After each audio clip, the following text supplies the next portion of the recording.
সক্রিয় মৌসুমী বায়ু ৮ বিভাগে বৃষ্টির আভাস। জানাবো নির্বাচন ঘিরে আওয়ামী লীগের পরিকল্পনা ফাঁস। রাজনৈতিক দলগুলোর সঙ্গে আবারও আলোচনায় বসবে ঐকমত্য কমিশন। এবং সর্বশেষ জানাবো সাংবাদিক তুহিন হত্যার নিন্দা ও উদ্বেগ জানিয়ে যা বলল জামাত। এতক্ষণ শুনলেন সংবাদ শিরোনাম, এবারে বিস্তারিত।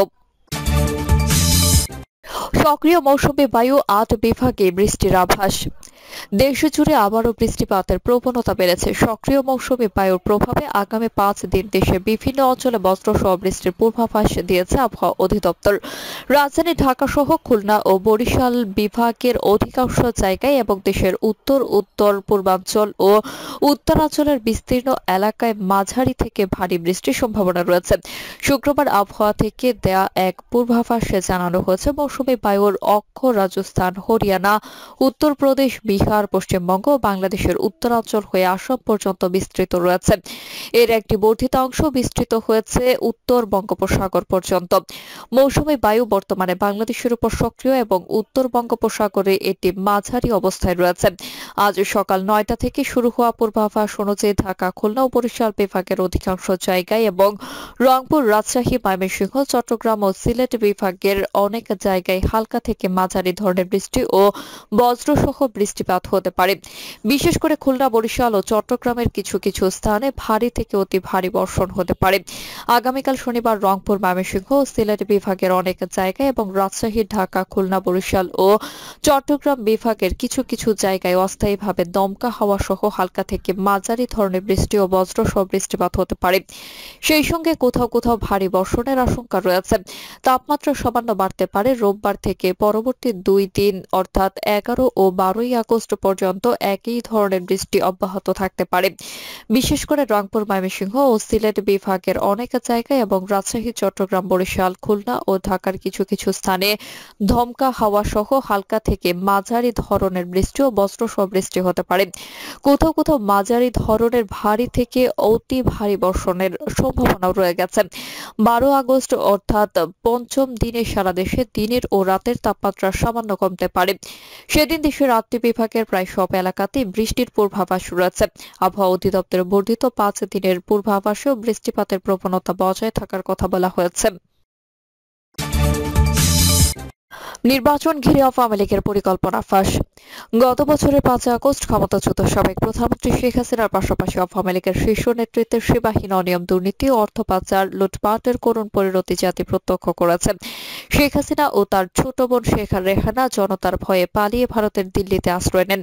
এর ঠিক আগে পরে শেখ হাসিনার বা শেখ পরিবারের সদস্য, আওয়ামী লীগের প্রভাবশালী মন্ত্রী, এমপি এমনকি নেতারাও নির্বিঘ্নে দেশ ছাড়েন। এবার বিদেশে বসে দেশের নির্বাচন ভণ্ডুলের চেষ্টা করে যাচ্ছেন কার্যত নিষিদ্ধ এই দলটি। ক্ষমতা হারানোর দখল কাটিয়ে শেখ হাসিনা সহ আওয়ামী লীগের পলাতক নেতাদের অনেকেই সামাজিক মাধ্যমে কথা বলতে শুরু করেছেন। যদিও তাদের এই কথাবার্তায় অনুশোচনার লেশ মাত্র নেই। গণঅভ্যুত্থানে মানবতা বিরোধী অপরাধের বিচার শুরু হয়েছে শেখ হাসিনার বিরুদ্ধে। আওয়ামী লীগ নেতাদের বিরুদ্ধে এই বিচারের শেষ না হওয়া পর্যন্ত দলটির রাজনৈতিক কার্যক্রম স্থগিত করা হয়েছে। নির্বাচন কমিশন দলের নিবন্ধন স্থগিত করেছে এবং নৌকা প্রতীক বাদ দেওয়া হয়েছে। সরকার ও এখনকার সক্রিয় দলগুলো আওয়ামী লীগের মিত্র দলগুলোকে বাদ দিয়ে একতরফা নির্বাচনের প্রক্রিয়া শুরু করেছে বলে দলটির অভিযোগ। সে কারণে দলটির আন্তর্জাতিক শক্তিগুলো দৃষ্টি আকর্ষণের চেষ্টা করেছে। ক্ষমতার মসনদ হারানোর ১ বছর পরেও ন্যূনতম অনুশোচনা কিংবা অনুতাপ নেই দলটির, বরং সেই পুরনো ভুল পথেই এখনো চলছে ক্ষমতাচ্যুত দলটি। বিশেষ করে ভারত সহ বিভিন্ন দেশে বসে আওয়ামী লীগের পলাতক নেতারা প্রতিনিয়ত নানা ষড়যন্ত্রের জাল বুনছেন। এদের এখন মূল টার্গেট যে কোনো মূল্যে আগামী ত্রয়োদশ জাতীয় সংসদ নির্বাচন ভণ্ডুল করা, পাশাপাশি গণঅভ্যুত্থানের পক্ষে শক্তির মধ্যে বিভেদ বা ফাটল ধরানো। এসব অপকর্মের মাধ্যমে দেশের পরিস্থিতি অস্থিতিশীল করতে গোপনে নানা অপতৎপরতা চালানোর পায়তারা করছে নেতাকর্মীরা। এই ব্যাপারে আইন শৃঙ্খলা বাহিনী প্রয়োজনীয় সব পদক্ষেপ নিয়েছে। এরই মধ্যে ষড়যন্ত্রের সঙ্গে জড়িত থাকার অভিযোগে উল্লেখযোগ্য সংখ্যক ব্যক্তিকে গ্রেফতার করা হয়েছে। রাজনৈতিক বিশ্লেষকদের মতে যাদের ভুলের খেসারত দিয়ে আওয়ামী লীগের মতো একটি বড় রাজনৈতিক দলকে আজকের এই পরিণতি বরণ করতে হয়েছে, সেই দুর্নীতিবাজ লুটেরা নেতারা এখনো বিদেশে বসে কলকাঠি নাড়ছেন। ক্ষমতা হারানোর পর ১ বছর হয়ে গেলেও তাদের কারো মধ্যে ভুল স্বীকারের তাগিদে নেই ন্যূনতম অনুতাপ, বরং নিয়মিত নিজেদের পক্ষে সাফাই গাইছেন দেশের সাধারণ মানুষ। এমনকি দলের মাঠ পর্যায়ের ত্যাগী নেতাকর্মীদের মনের ভাবটাও বোঝার চেষ্টা করছেন না। পলাতক এই নেতারা উল্টো আরো বিদেশে বিভুঁইয়ে পরিবার পরিজন নিয়ে নিরাপদ এবং সুখের জীবন কাটাচ্ছেন তারা, আর দেশের ভেতরে থাকা সাধারণ কর্মীদের মাঠে নামতে উস্কে দিয়ে বিপদের মুখে ঠেলে দিয়েছেন। এই প্রসঙ্গে প্রবীণ রাজনীতিবিদ ও বাংলাদেশের কমিউনিস্ট পার্টি সিপিবি সাবেক সভাপতি মুজাহিদুল ইসলাম সেলিম বলেন, এত বড় একটা আন্দোলনের মধ্য দিয়ে আওয়ামী লীগের পতন হলো, তারপরও দলটির কোনো নেতাকর্মী আত্ম উপলব্ধি নেই, বোধোদয় নেই, বরং নিজের ভুলগুলোর পক্ষেই সাফাই গেয়ে যাচ্ছে। গণতন্ত্রের মঞ্চের অন্যতম শীর্ষ নেতা ও বিপ্লবী ওয়ার্কার্স পার্টির সাধারণ সম্পাদক সাইফুল হক বলেন, গণতান্ত্রিক শাসন ব্যবস্থার বিপরীতে শেখ হাসিনার নেতৃত্বে আওয়ামী লীগ দেশটাকে সম্পূর্ণভাবে স্বৈরতান্ত্রিক কাঠামোর ভেতরে নিয়ে গিয়েছিল। দলটির নেতারা সীমাহীন দুর্নীতি, লুটপাট, অর্থ পাচার, গুম খুন, বিচার বহির্ভূত হত্যাকাণ্ডের পাশাপাশি ভিন্ন মত দমনের পুরানীতি গ্রহণ করে, যার খেসারত দিতে হচ্ছে তাদের ছাত্র জনতার অভ্যুত্থানের মুখে পালিয়ে যাওয়ার মধ্য দিয়ে। কিন্তু দুর্ভাগ্যের বিষয় হচ্ছে আওয়ামী লীগের একজন নেতাও এখন পর্যন্ত নিজেদের ভুল স্বীকার করেনি, বরং দেশের পরিস্থিতি অশান্ত করতে বিদেশের মাটিতে বসে নানা ধরনের ষড়যন্ত্র অব্যাহত রেখেছেন। বর্তমানে লন্ডনে অবস্থানরত আওয়ামী লীগের একজন পলাতক নেতা বলেন, বা নেতার সঙ্গে আলোচনায় অনেকটা আক্ষেপের সুরে বলেন, ক্ষমতার 15.5 বছর দলের সাধারণ সম্পাদক ওবায়দুল কাদের, যুগ্ম সাধারণ সম্পাদক ডক্টর হাসান মাহমুদ, মাহবুবুল আলম হানিফ, আফম বাহাউদ্দিন নাসিম, প্রেসিডিয়াম সদস্য জাহাঙ্গীর কবির নানক, সাংগঠনিক সম্পাদক মির্জা আজম সহ একটি প্রভাবশালী চক্রের হাতে আওয়ামী লীগ জিম্মে ছিল। ত্যাগী নেতাকর্মীদের মূল্যায়ন করার বদলে সর্বত্র স্বজন প্রীতির রাজনীতি করেছেন তারা। বিশেষ করে আওয়ামী লীগের সাধারণ সম্পাদক ওবায়দুল কাদের ছিলেন ধরাছোঁয়ার বাইরে। দিনের পর দিন চেষ্টা করেও সাধারণ নেতাকর্মীরা ক্ষমতাধর এই নেতার দেখা পেতেন না। লন্ডন প্রবাসী ওই নেতা বলেন, 5 আগস্টের ঘটনায় শিক্ষা নিয়ে আওয়ামী লীগকে ঢেলে সাজানোটা যখন অপরিহার্য, ঠিক তখন সেই ওবায়দুল কাদের সহ পুরো সিন্ডিকেটে ফের সরব এবং সক্রিয় হয়ে উঠেছে। কিন্তু তিনি বলেন, যারা আওয়ামী লীগকে ডুবিয়েছে তারাই বিদেশে বসে এখন আওয়ামী লীগের হাল ধরতে চাইছে। এরা হাল ধরলে আওয়ামী লীগের যে অস্তিত্বটুকু এখন পর্যন্ত আছে তাও আর থাকবে না। খোঁজ নিয়ে জানা গেছে, বর্তমান কলকাতায় পালিয়ে থাকা ওবায়দুল কাদের দীর্ঘদিন চুপ থাকার পর ফের সরব হয়েছেন।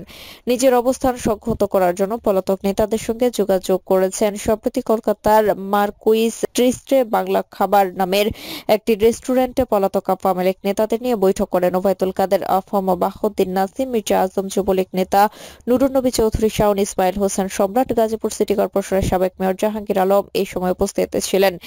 এই সময় আগামী 13শ জাতীয় সংসদ নির্বাচনকে সামনে রেখে নানা তৎপরতা নিয়ে আলোচনা করেন তারা। পুলিশ সদর দপ্তর একজন ঊর্ধ্বতন কর্মকর্তা বুধবার রাতে টেলিফোনে বলেন, ফ্যাসিস্ট আওয়ামী লীগের ষড়যন্ত্র ও অপতৎপরতার বিষয়ে আইনশৃঙ্খলা বাহিনী সর্বোচ্চ সতর্ক রয়েছে। গোয়েন্দা সংস্থা সামাজিক যোগাযোগ মাধ্যমে নজরদারি বাড়িয়েছে, ইতিমধ্যে অনেকে গ্রেফতার হয়েছেন। তিনি আরো বলেন, কিছু লোক সামাজিক মাধ্যমে এসে অপপ্রচার চালাচ্ছে, তাদের উপর কঠোর নজরদারি রয়েছে। নিষিদ্ধ ছাত্রলীগ নেতাকর্মীদের প্রশিক্ষণ দেওয়ার অভিযোগে মেজর সাদিকুল ও তার স্ত্রী সুমাইয়া জাফরিনকে আটক করে আইনশৃঙ্খলা বাহিনী। পরে সন্ত্রাস বিরোধী আইনে করা মামলায় সুমাইয়াকে 5 দিন রিমান্ডে নিয়ে জিজ্ঞাসাবাদ করার অনুমতি দিয়েছেন আদালত। আর মেজর সাদিকুল হক সেনা হেফাজতে রয়েছেন। এর আগে 13 জুলাই রাজধানীর ভাটারা থানায় একটি মামলা করে পুলিশ। সেখানে বলা হয়, 8 জুলাই একটি কনভেনশন সেন্টারে নিষিদ্ধ ছাত্রলীগ নেতাকর্মীদের প্রশিক্ষণের আয়োজন করে। সকাল 10টা থেকে সন্ধ্যা পর্যন্ত অনুষ্ঠিত বৈঠকে নিষিদ্ধ ছাত্রলীগ কার্যক্রম নিষিদ্ধ হওয়া আওয়ামী লীগ ও অবসরপ্রাপ্ত সরকারি কর্মচারীরা মিলে 300 থেকে 400 জন অংশ নেন। তারা সেখানে সরকার বিরোধী স্লোগান দেন। বৈঠকে পরিকল্পনা করা হয়, সাবেক প্রধানমন্ত্রী শেখ হাসিনার নির্দেশ পাওয়ার পর সারা দেশ থেকে লোকজন এসে ঢাকায় সমবেত হবেন। তারা ঢাকার শাহবাগ মোড় দখল করে দেশের অস্থিতিশীল পরিস্থিতি এবং জনগণের মধ্যে আতঙ্ক সৃষ্টি করে দেশে শেখ হাসিনার প্রত্যাবর্তন নিশ্চিত করবেন। তারা সেখানে এসব ষড়যন্ত্র করছিলেন। রাজনৈতিক দলগুলোর সঙ্গে আবারও আলোচনায় বসবে ঐক্যমত্য কমিশন।